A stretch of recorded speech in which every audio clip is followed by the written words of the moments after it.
از ریشه هایی که هم در قلب جنگل ها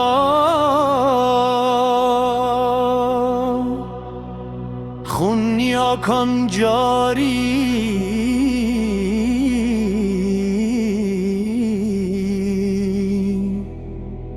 در رگ این خاکا.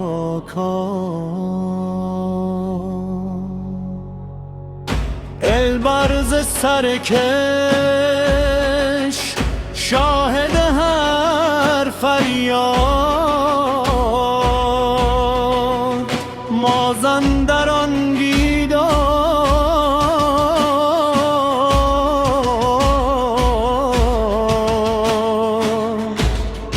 از ظلمم کی داد. سکوت بشکن ای شیر خفته در بیشه، ببین که ستم میکوبد بر ریشه. همسرایی فریاد البرز در گوش جهان پیچید، مازندران هرگز سرخم نخواهد دید. با ساز و شمشیر، با خون و با ایمان، برخیز ای یاران بر ضد اهریمن.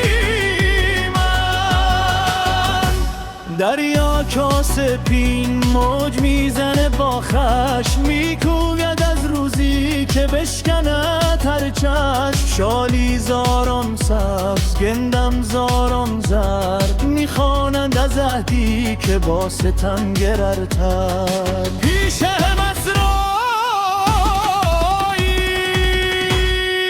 سکوت بشکن ای شیر خفته در بیشه، ببین که ستم میکوبد بر ریشه.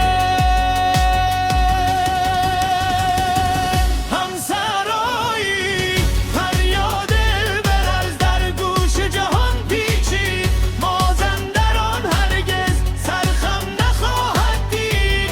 با ساز و شمشیر، با خون و با ایمان، برخیز ای یاران بر ضد اهریمن.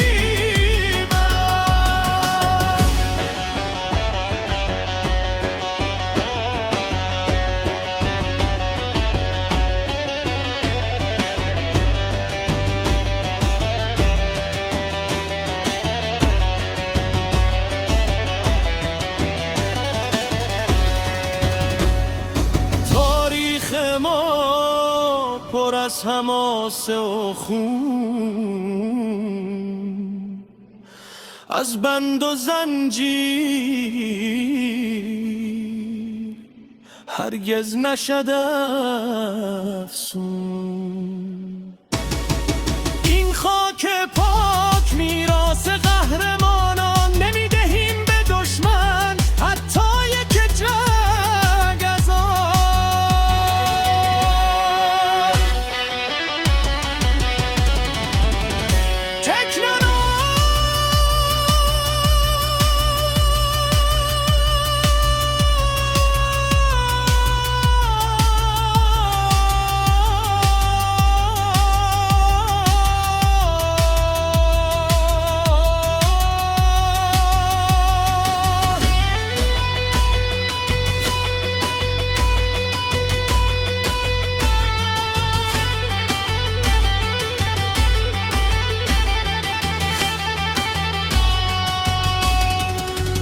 همسران